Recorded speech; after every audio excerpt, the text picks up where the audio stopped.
सभी विद्यार्थियों को राधे राधे। आशा है आप सभी कुशल मंगल होंगे। मैं सुप्रिया कश्यप और वरदान IAS पर आपका स्वागत है। विद्यार्थियों, आपकी क्लास 12th की पॉलिटिकल साइंस का 7th चैप्टर चल रहा था, जिसका नाम है भूमंडलीकरण या वैश्वीकरण। इसका एक पार्ट मैंने आपको करवा भी दिया है, जिसका लिंक आपको डिस्क्रिप्शन में मिल जाएगा। आप पहले प्लीज उसे देख लीजिए ताकि आपको इसे समझने में आसानी हो। फर्स्ट ऑफ ऑल बेटा, आई एम सो सॉरी कि इतने दिनों से आपकी वीडियोस अपलोड नहीं हो पाई। उसके लिए मैं क्षमा प्रार्थी हूँ। लेकिन अब से आपकी रेगुलर वीडियोस अपलोड की जाएंगी, जैसे कि पहले की जा रही थी। तो आइए बिना समय की बर्बादी करते हुए वीडियो को स्टार्ट करते हैं। आज का आपका फर्स्ट टॉपिक है वैश्वीकरण के उदय के कारण। देखो, जो वैश्वीकरण का उदय हुआ, उसके कारण क्या थे? ये जो वैश्वीकरण की प्रक्रिया को जो लाया गया, इसके क्या कारण थे? ओके। तो देखो, पहला कारण क्या था? राष्ट्रों के मध्य अलगाववाद को समाप्त करके सहयोग व समन्वय स्थापित करने के लिए। देखो, आप जानते हैं कि पहले जो था, बहुत ज्यादा अलगाववाद सा था। युद्ध होते थे, द्वितीय विश्व युद्ध हुआ, प्रथम विश्व युद्ध हुआ, ठीक है, अलग अलग प्रकार के युद्ध हुए। तो ये जो युद्ध की स्थितियां थी, जो अलगाववाद था देशों के मध्य, जो आप कह सकते हैं कि जो लड़ाई झगड़े थे, ठीक है, जो मन मुटाव थे, उनको मिटाने के लिए इसको लाया गया, वैश्वीकरण की प्रक्रिया को। ठीक है, ताकि वो व्यापार करें और व्यापार करने से उनके मध्य संबंध स्थापित हों। ठीक है, मधुर संबंध स्थापित हों देशों के मध्य, विभिन्न देशों के मध्य। ठीक है, तो फिर वैश्वीकरण की प्रक्रिया को लाने से क्या हुआ? सहयोग स्थापित हुआ, समन्वय स्थापित हुआ। ओके, तो पहला कारण तो वैश्वीकरण के उदय का ये था। ओके, दूसरा कारण क्या था? युद्ध की संभावनाओं को कम करने के लिए, जैसा कि मैंने आपको ऊपर वाले ही पॉइंट में क्लियर कर दिया। युद्ध की जो संभावनाएं थी, उनको कम करने के लिए। देखो, जो वैश्वीकरण की प्रक्रिया आएगी, तो विभिन्न देशों के मध्य क्या होगा? व्यापार होगा। व्यापार होगा तो क्या होगा? वो एक दूसरे पे ये मान लो कि डिपेंड होंगे। कोई किसी प्रोडक्ट के लिए किसी के ऊपर डिपेंड होगा, तो कोई किसी प्रोडक्ट के लिए किसी के ऊपर डिपेंड होगा। तो उससे क्या होगा? वो जो है लड़ाई झगड़े नहीं करेंगे। अगर कोई मनमुटाव होगा तो वो उसको बातचीत से सॉल्व कर लेंगे, वो युद्ध नहीं करेंगे। ओके, दूसरा कारण आपका ये हो गया। तीसरा आ गया आपका बेरोजगारी व गरीबी को कम करने के लिए। वैश्वीकरण की प्रक्रिया में क्या होता है? MNC, ठीक है, मल्टीनेशनल कंपनीज स्थापित होती है अलग अलग देशों में, फैक्ट्रीज लगाती हैं वो। ठीक है, विदेशी कंपनियां फैक्ट्रीज लगाती हैं। तो उससे क्या होता है? उससे एम्प्लॉयज की जरूरत होती है उसमें। तो एम्प्लॉयज हायर किए जाते हैं। तो जब हायर किए जाएंगे तो लोगों को काम मिलेगा, और उससे क्या होगा? बेरोजगारी दूर होगी और गरीबी भी कम होगी उससे। ठीक है, तीसरा कारण आपका ये था। चौथा कारण आपका आ गया पर्यावरण संतुलन को बनाए रखने के लिए। ठीक है, नेक्स्ट टॉपिक आपका आ जाता है वैश्वीकरण के सकारात्मक व नकारात्मक प्रभाव। ठीक है, जो वैश्वीकरण है, जो इसके जो इफेक्ट पड़े, तो वो सकारात्मक वाले कौन से थे और नकारात्मक कौन से थे? अगर मान लो किसी चीज से सकारात्मक प्रभाव पड़ रहे हैं, तो ऑब्वियस सी बात है उससे नकारात्मक भी प्रभाव पड़ेंगे। तो आप वैश्वीकरण के सकारात्मक प्रभाव और नकारात्मक प्रभावों के बारे में अब जानेंगे। तो पहला आ जाता है आपका सकारात्मक प्रभाव। ठीक है, तो देखो, इससे क्या हुआ? आर्थिक वृद्धि हुई, उन्नति हुई। ठीक है, देखो, जब देशों ने वैश्वीकरण की प्रक्रिया को अपनाया, तो उससे क्या हुआ? उनकी अर्थव्यवस्था में वृद्धि हुई, उनकी अर्थव्यवस्था की उन्नति हुई वैश्वीकरण को अपनाने से। तो ये हुआ आपका एक पॉजिटिव इम्पैक्ट। फिर प्रतिस्पर्धा, यानी कि कंपटीशन बढ़ने से कीमत में उच्च गुणवत्ता की वस्तु प्राप्त होने लगी। ठीक है, देखो, जब कंपटीशन बढ़ा, जब प्रतिस्पर्धा बढ़ी वैश्वीकरण की वजह से, तो क्या हुआ? हमें हाई क्वालिटी की चीज कम पैसों में हमें मिलने लग गई। ठीक है, अब मान लो एक चीज है, कोई पैंट है, जीन्स है ना? तो वो जीन्स मान लो 10 कंपनी बना रही है, तो उनके बीच क्या होगा? कंपटीशन होगा। अब देखो, हर कंपनी ये चाहेगी ना कि हमारा प्रोडक्ट खरीदे, हमारी जीन्स खरीदे। तो वो क्या करेंगे? कम पैसों में और अच्छी क्वालिटी उपलब्ध कराएंगे, ताकि उनकी ही जींस खरीदी जाए। ठीक है, तो वैश्वीकरण की प्रक्रिया से क्या हुआ? कंपटीशन बढ़ा, और कंपटीशन बढ़ने से क्या हुआ? हाई क्वालिटी की चीज हमें कम पैसों में मिलने लग गई। ओके, फिर तीसरा आपका आ जाता है बेरोजगारी व गरीबी कम हुई। ठीक है, बेरोजगारी में और गरीबी में कमी आई। ठीक है। अब जब एमएनसी आएंगी, फैक्ट्रीज लगेंगी, विदेशी कंपनियां आके फैक्ट्री लगाएंगी, तो उससे क्या होगा, बेरोजगारी कम होएगी। ठीक है, काम मिलेगा लोगों को, रोजगार मिलेगा लोगों को, और गरीबी भी इससे कम होगी। ठीक है, ये भी आपका एक पॉजिटिव इम्पैक्ट था। चौथा आपका आ जाता है धनी लोग और ज्यादा धनी होने लगे। ठीक है, देखो वैश्वीकरण में क्या होता है, इन्वेस्टमेंट की जरूरत होती है।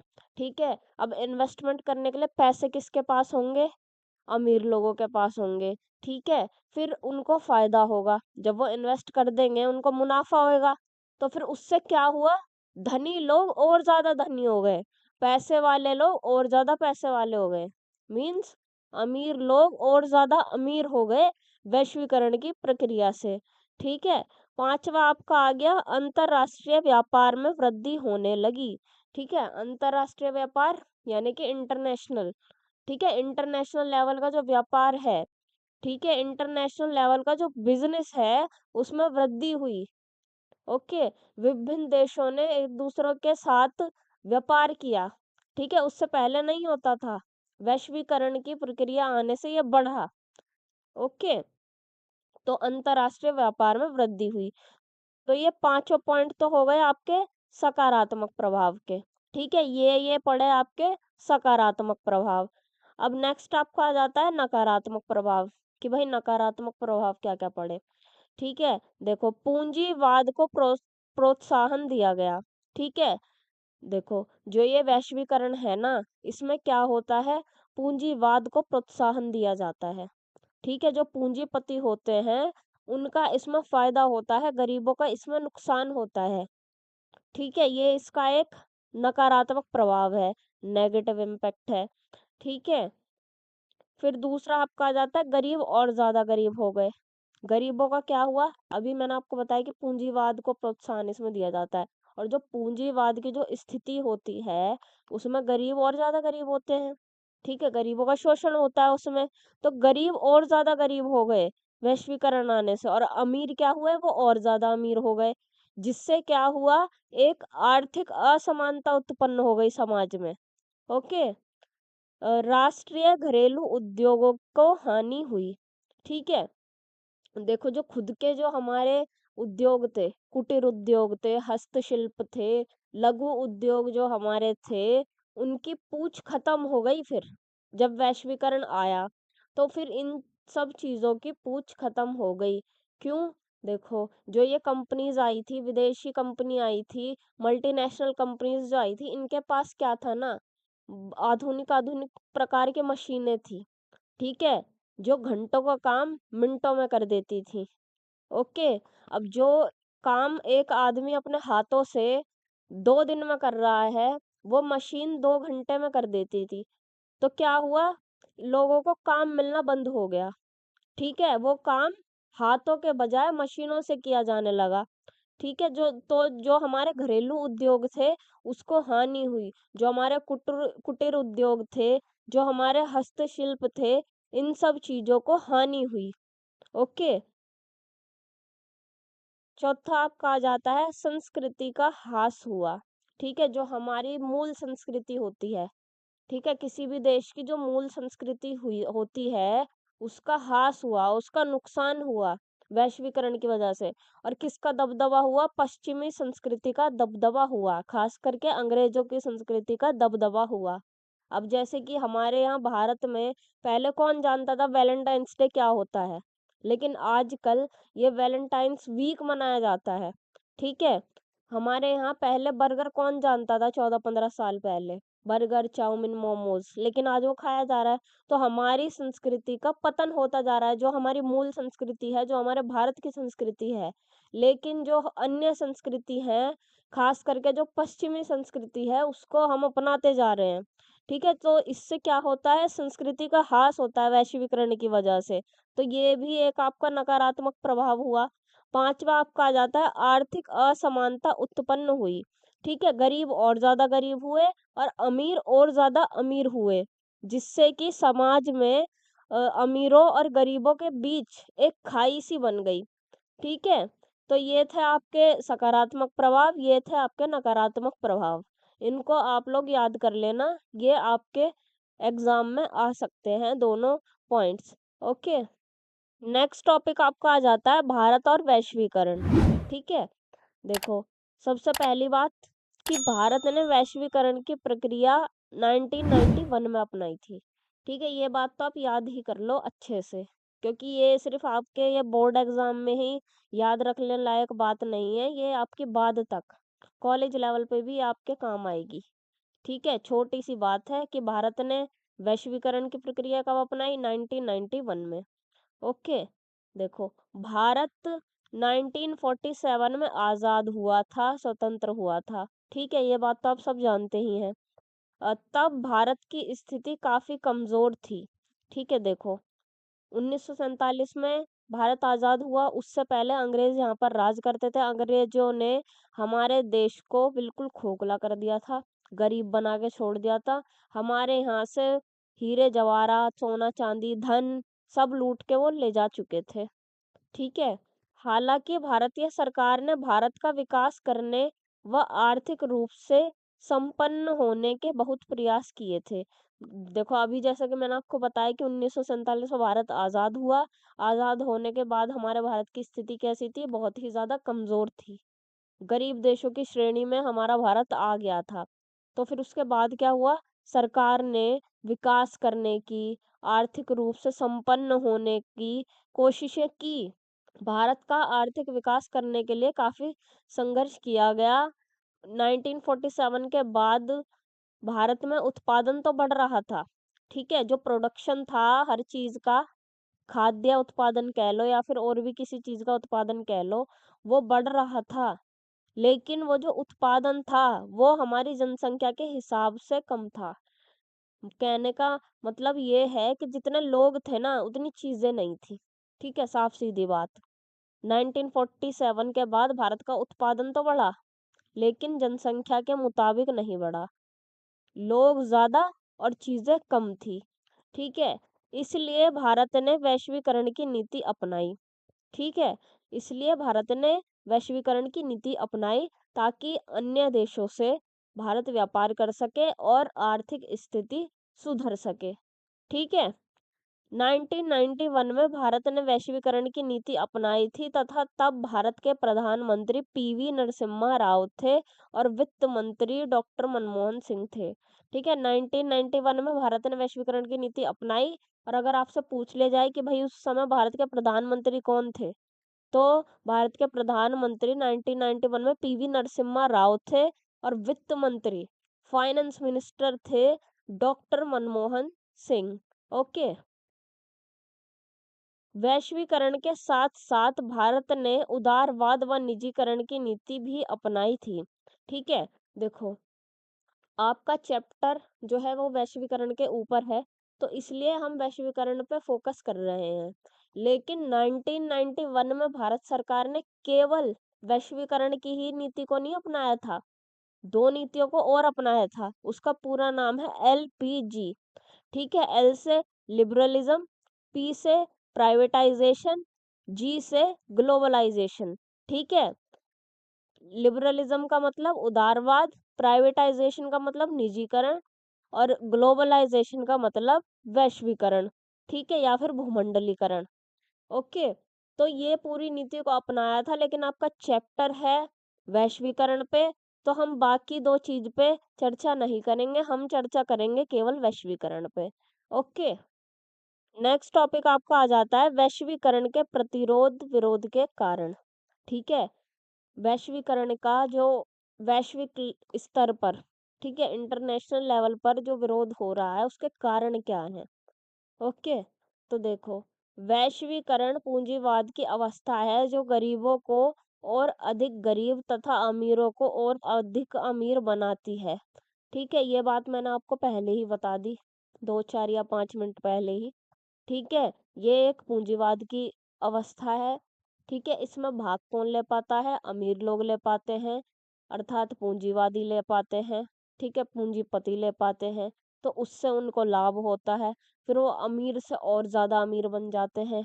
ठीक है, और गरीब गरीब ही रह जाते हैं, इवन इनका शोषण होता है और ये अधिक गरीब होते चले जाते हैं। ठीक है, वामपंथियों ने वैश्वीकरण का विरोध किया था इसी कारण से। ठीक है कि भाई देखो अमीर तो और अमीर हो रहे हैं, गरीब और ज्यादा गरीब हो रहे हैं। ठीक है, अब ये वामपंथी क्या होता है, ये एक अलग टॉपिक है।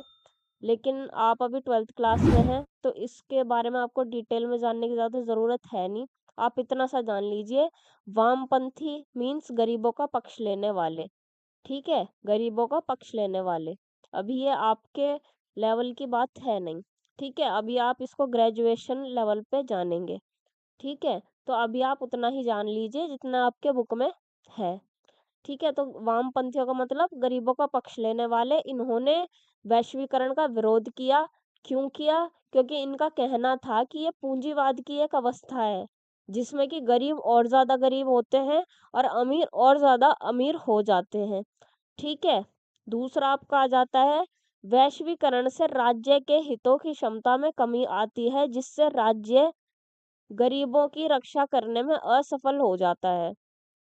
ठीक है, देखो जब विदेशी कंपनियां आती हैं, ठीक है, और एमएनसी आती हैं, मल्टीनेशनल कंपनीज जो स्थापित होती हैं देश में, तो उससे क्या होता है, जो राज्य यानी कि जो देश होता है उसके जो शक्तियाँ होती हैं, उसमें कमी आती है।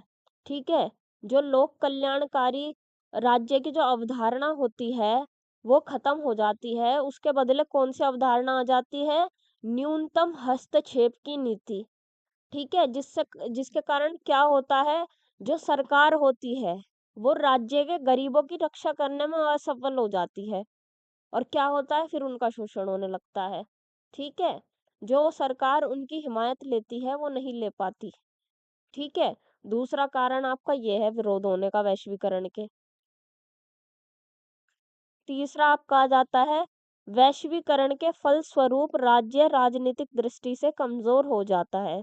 ठीक है, वही बात जो मैंने अभी आपको ये पिछले वाले पॉइंट में समझाई। वैश्वीकरण के फलस्वरूप क्या होता है, राजनीतिक दृष्टि से राज्य यानी कि देश कमजोर हो जाता है।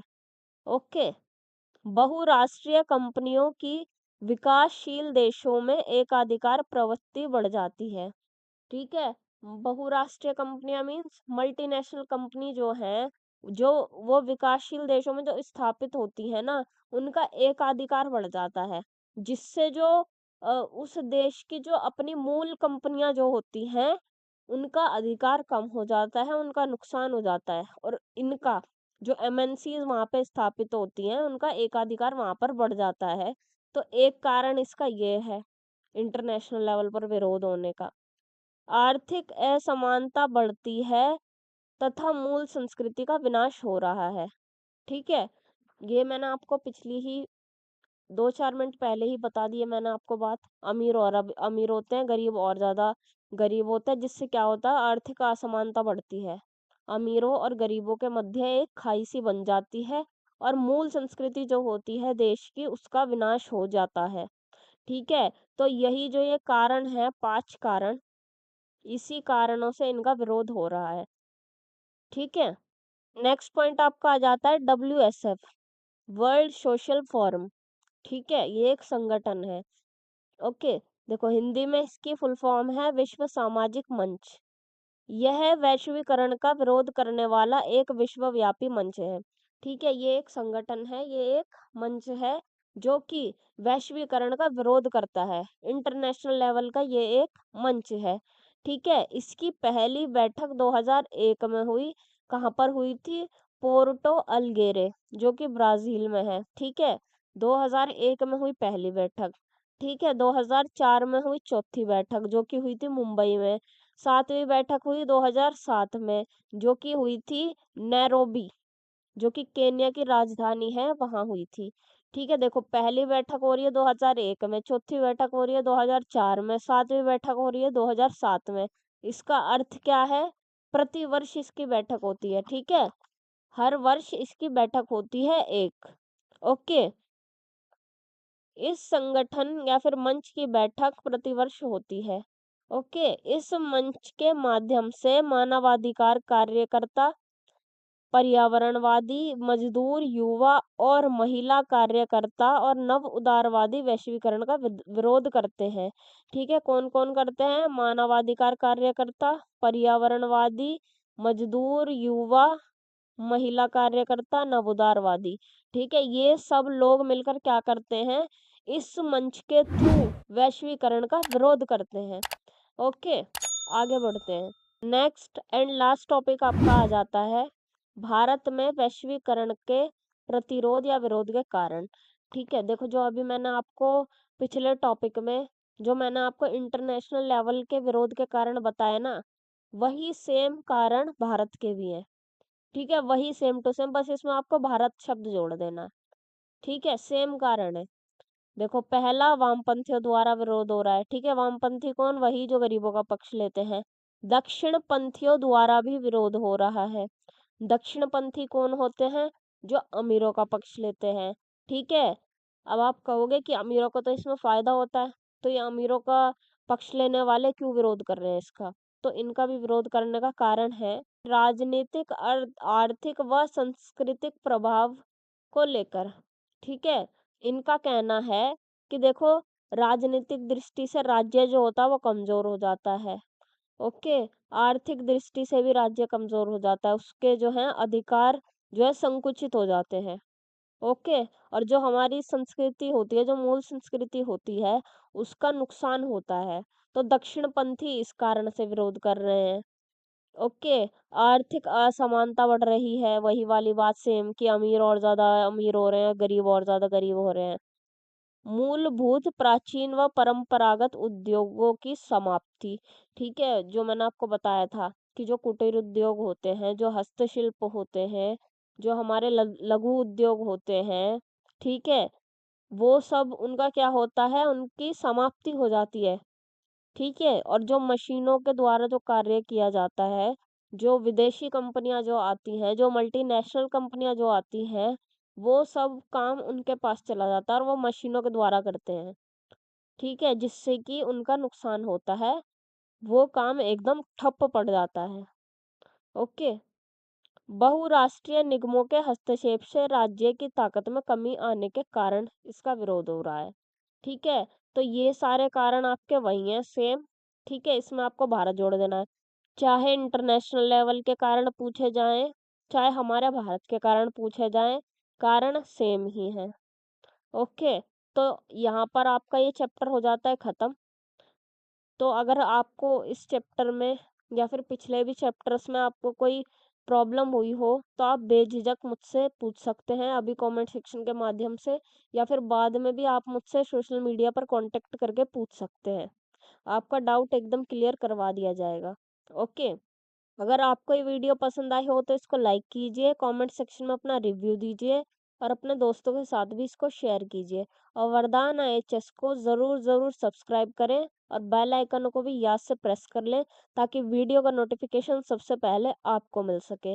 और आप हमें टेलीग्राम, व्हाट्सएप और इंस्टाग्राम पर भी ज्वाइन कर सकते हैं। इसके नोट्स आपको टेलीग्राम पर प्रोवाइड करवा दिए जाएंगे PDF की फॉर्म में। ये हमारा सोशल मीडिया हैंडल है, हालांकि इसका लिंक आपको डिस्क्रिप्शन में भी मिल जाएगा। तो ये आपकी फर्स्ट बुक आज हो चुकी है ख़त्म। तो मिलते हैं पॉलिटिकल साइंस की सेकंड बुक में। तब तक के लिए स्वस्थ रहिए, पढ़ते रहिए।